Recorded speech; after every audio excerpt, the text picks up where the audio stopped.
Nos dá momento para refletirmos diante da sua palavra. Senhor, nós queremos ser alimentados por Ti. Nos dê um coração simples. Senhor Jesus, a mim me dê fidelidade aos Teus encargos. Que eu seja apenas um mensageiro, fiel a quem deu a palavra, o Senhor.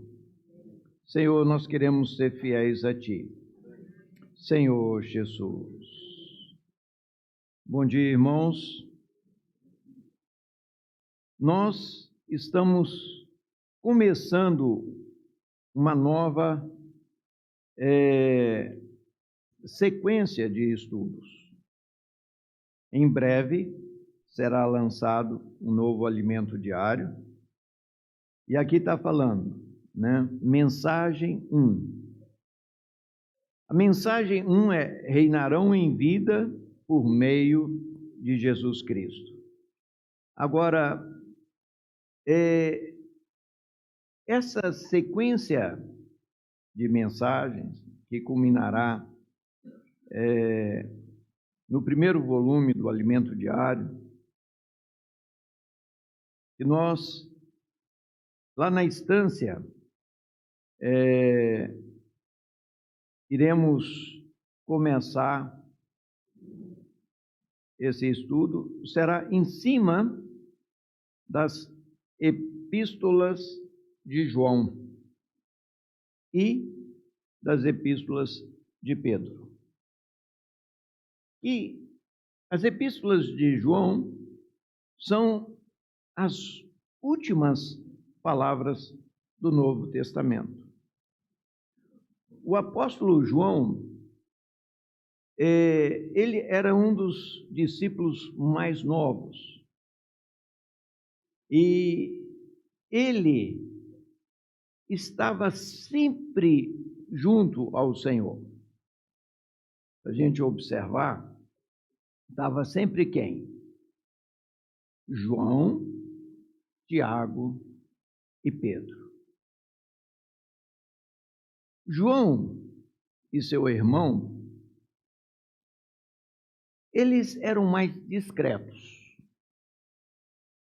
mas não quer dizer que eles não tinham um viver natural forte. Qual o apelido que o Senhor deu para eles? Filho do trovão. Por quê?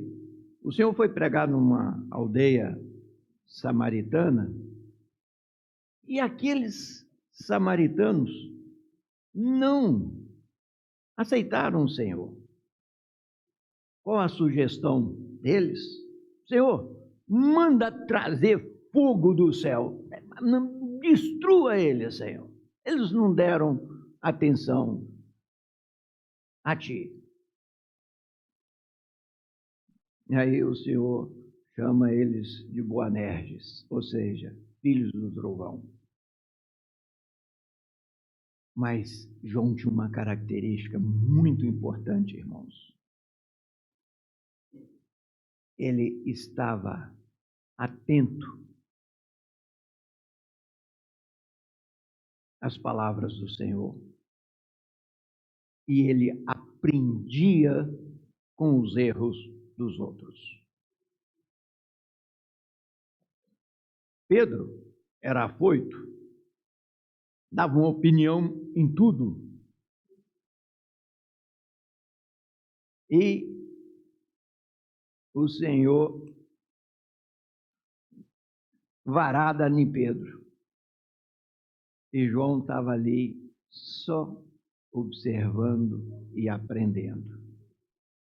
Nós precisamos ter essa característica, aprender com os erros dos outros. Nós não precisamos cometer as mesmas bobagens. É por isso que a Bíblia, ela não poupa os erros dos seus escolhidos.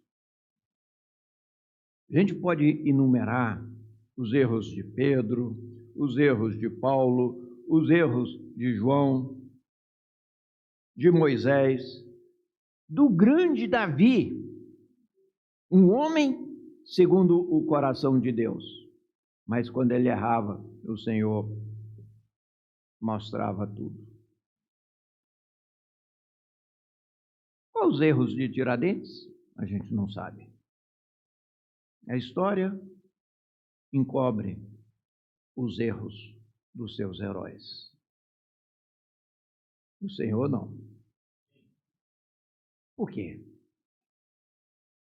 O Senhor, Ele sabe que nós somos limitados. Nós conhecemos os nossos defeitos. E se nós deparássemos apenas com grandes heróis sem defeitos, talvez nós falávamos, muito bom, mas não é para mim. Eu me conheço, eu sou cheio de defeitos. A tradição traz isso, né? Falando, esses aqui são santos. E nossa, eu estou longe desse padrão. Mas o Senhor vem nos mostrar a nossa natureza adâmica. Nós temos visto que o propósito de Deus ao nos criar foi para estabelecer o seu reino nessa terra. E o Senhor restaurou todas as coisas com a sua palavra, dizendo, haja luz, e houve luz. E foi com o seu falar estabelecendo esse mundo, a terra. Infelizmente, quando Adão duvidou da palavra de Deus, ele abriu a porta para o inimigo de Deus e entrou. E quando o homem caiu, a natureza, essa criação foi corrompida. E a nossa natureza humana também foi corrompida.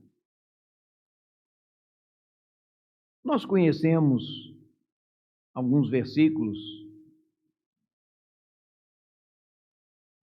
de cor. Por exemplo, 1 Tessalonicenses 5:23. Quem não lembra de cor, pode abrir. 1 Tessalonicenses 5:23. É um versículo chave. Por que ele é chave? 1 Tessalonicenses 5:23. Porque ele expõe quem somos nós. Olha só, 5:23. O mesmo Deus da paz vos santifique em tudo, e o vosso espírito, alma e corpo sejam conservados íntegros, irrepreensíveis na vinda de nosso Senhor Jesus Cristo. O que é íntegro? É inteiro. Irrepreensível, ou seja, que não possa ser repreendido. Espírito, alma e corpo. Nosso espírito, alma e corpo precisam ser preservados, íntegros e irrepreensíveis até a vinda do nosso Senhor Jesus Cristo. Nós vimos que quando o homem foi criado, Ele foi criado do pó da terra. Ou seja, nós possuímos os mesmos elementos químicos que existe na terra. Então, quando Deus soprou naquele boneco de barro, foi criado dentro daquele boneco o espírito humano, mas também a alma. Alma em grego é psique. Alma é o nosso eu, mente, vontade e emoção.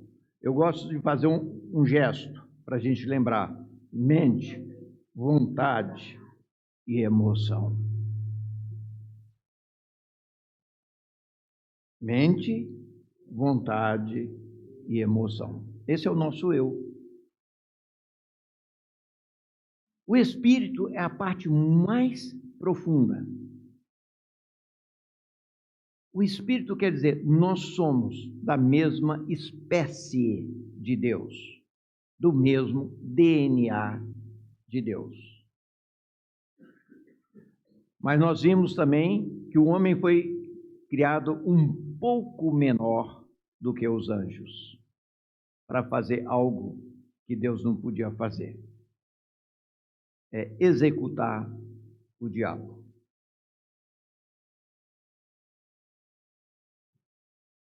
Já expliquei. Como ter alguma coisa que Deus não pode fazer? Ele pode tudo. Mas a natureza, a justiça de Deus, não permite que ele julgue, condene e execute uma criatura tão inferior a ele.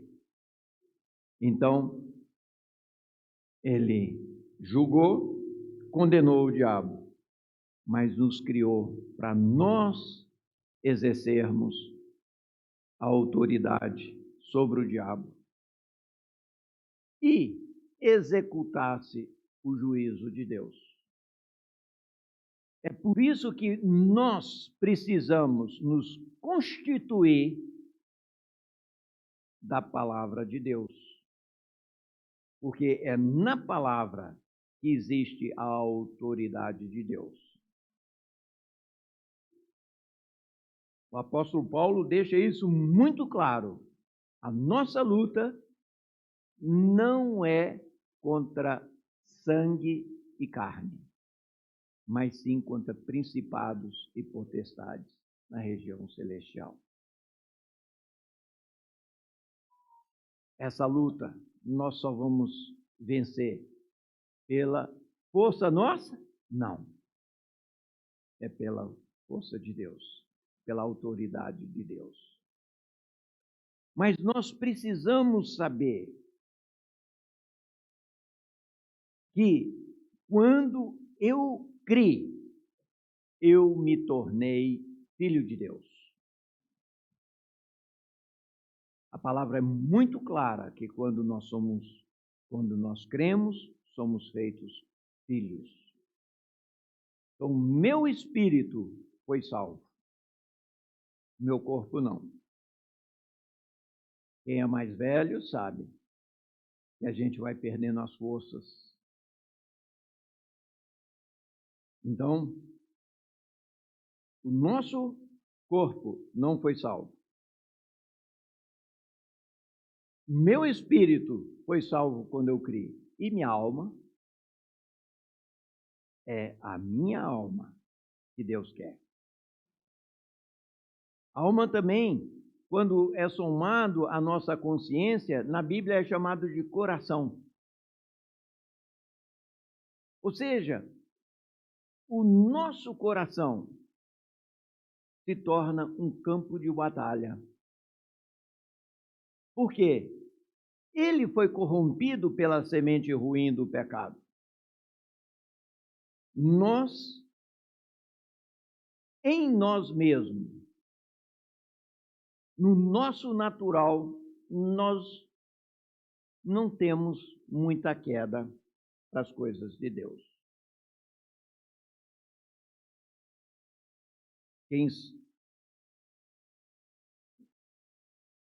Quem gosta de futebol, talvez você não goste, mas goste daquele filme. Você pode chegar em casa cansado. Se alguém te chama para orar, falou, não, hoje eu estou cansado. Mas se a decisão do seu time, se está passando aquele filme interessante que você gosta, você acorda. Né? Por quê?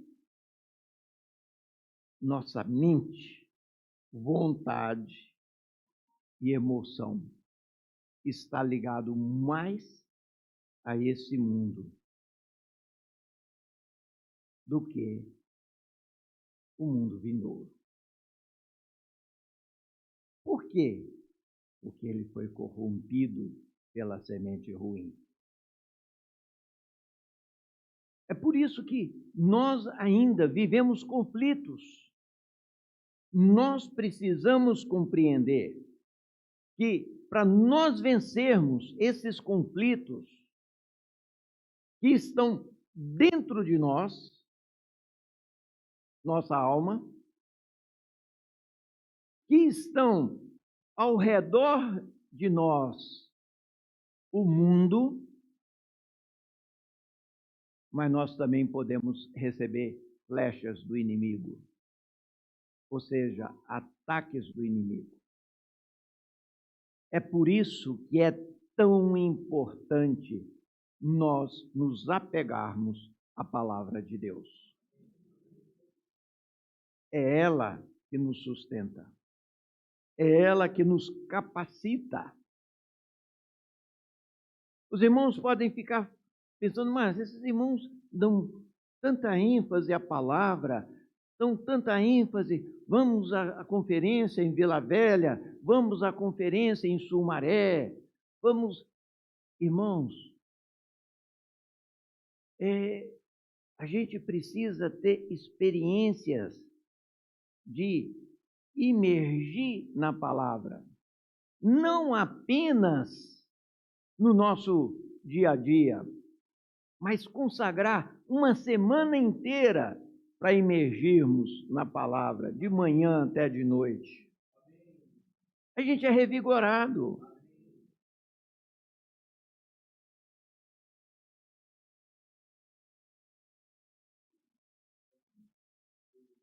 Nós vimos no início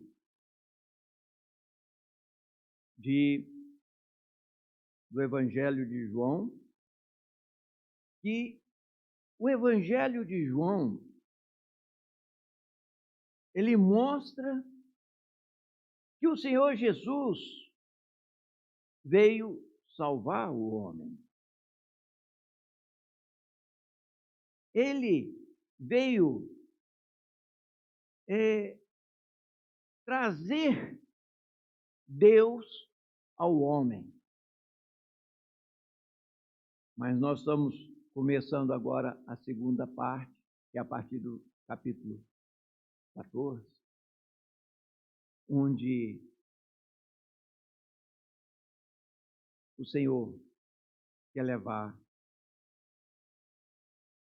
Deus, ou melhor, levar o homem até Deus. E como ele faz isso?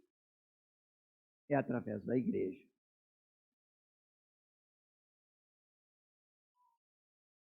O Senhor, ele se fez carne, nasceu de uma virgem, para trazer Deus aos homens. Mas hoje é através da igreja que o homem é introduzido em Deus. E é por isso que as últimas palavras do Senhor é: ide, fazei discípulos de todas as nações. Não é discípulo para mim, não. é discípulo do Senhor. Entre nós não pode ter mestres. Entre nós não pode ter hierarquia. Porque nós simplesmente fazemos parte de um corpo e o corpo é orgânico. Mas há um conflito, porque nós queremos ainda trazer para dentro da igreja as coisas que nós aprendemos lá fora no mundo. No mundo há hierarquia. No mundo há o toma lá da cá. Na igreja é simplesmente um organismo vivo. Nós precisamos sempre nos humilhar e nos arrepender, porque constantemente nós esquecemos disso. E queremos agir da nossa maneira. Nós queremos dar o nosso carimbo e mostrar que eu sei, que eu faço. Nós possamos nos humilhar e saber que é a palavra de Deus em nós que faz a obra. E Deus é amor, e Ele quer infundir esse amor para que as coisas funcionem no corpo. A gente observa, né, como que muitas vezes uma jovem, ela gosta de dormir. Às vezes, dorme até o relógio tocar porque precisa ir para a escola. Mas quando ela se torna mãe, ela não precisa mais de despertador. Ela está atenta a um filhinho. Por quê? Porque ela ama aquela criança. Ela tem o amor humano. Esse amor materno ainda é um amor humano. O Senhor quer que o amor de Deus cresça em nós. Se o amor de uma mãe é capaz de mudar o comportamento dela, se o amor de uma mãe é capaz de mudar a rotina dela, o que o amor de Deus, a vida de Deus, não pode fazer no nosso caráter? É por isso que o Senhor, Ele precisa da palavra dele em nós. Para essa palavra ser infundida e transforme a nossa natureza. Senhor Jesus.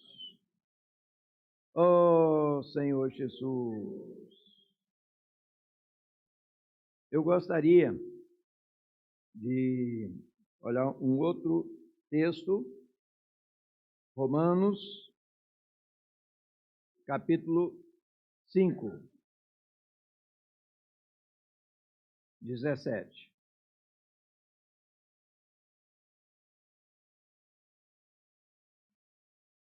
Romanos 5, 17.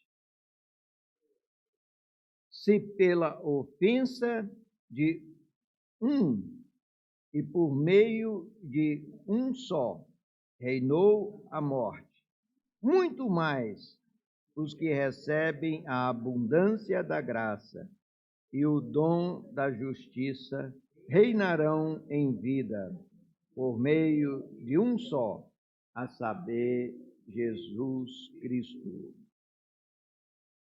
O tema dessa mensagem é: reinarão em vida por meio de Jesus Cristo. Então, nós precisamos saber que não é pela vida natural, agora eu vou me capacitar, agora eu vou ser o bom. Não, é pela vida de Deus. Aqui fala, se pela ofensa de um só e por meio de um só reinou a morte. Quem é esse um só? É o nosso pai Adão, que, ao questionar a palavra de Deus, ele foi um com o inimigo de Deus. Mas, graças a Deus, vamos um pouquinho à frente. 1 Coríntios 15, 45.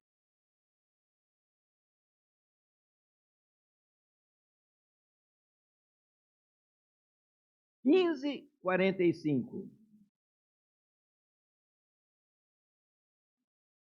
Fala assim: pois assim está escrito: o primeiro homem, Adão, foi feito alma vivente. O último Adão, porém, é espírito vivificante. Assim como Deus, lá no Éden, soprou naquele boneco de barro, o nosso pai Adão, o sopro de vida, e o homem se tornou alma vivente. Em João, Evangelho de João, capítulo 20, nós vemos que o Senhor Jesus chegou nos seus discípulos e soprou o Espírito Santo neles. Ou seja, o Senhor Jesus se tornou esse último Adão. Por que ele dá tanta ênfase a se tornar esse último Adão? É porque é Adão que precisa exercer a autoridade de Deus. Então, o Senhor Jesus, sendo o próprio Deus, ele se humilhou e se tornou um Adão, um filho de Adão, com todas as nossas características, mas nunca pecou. E assim, a morte dele por nós foi aceita pelo Pai. Ele cumpriu a justiça de Deus. Mas sendo um homem perfeito, ele poderia morrer apenas por um homem.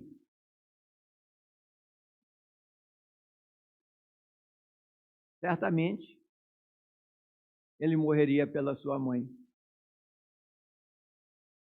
Mas ele, sendo também o Filho de Deus, o sangue dele caiu na eternidade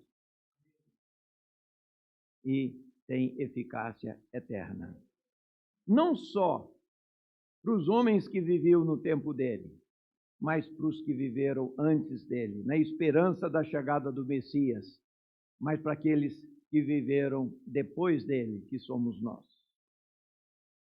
Então, hoje, nós temos acesso a esse sangue. Senhor Jesus, ele se tornou o último Adão, o Espírito que dá vida. Hoje, nós precisamos aprender a exercitar esse Espírito, para que nós possamos ter eficácia na nossa vida espiritual. Senhor Jesus, nós vamos ficar de pé e poder ruminar mais essa palavra. Vamos fazer grupos de 4 pessoas. Jesus é o Senhor.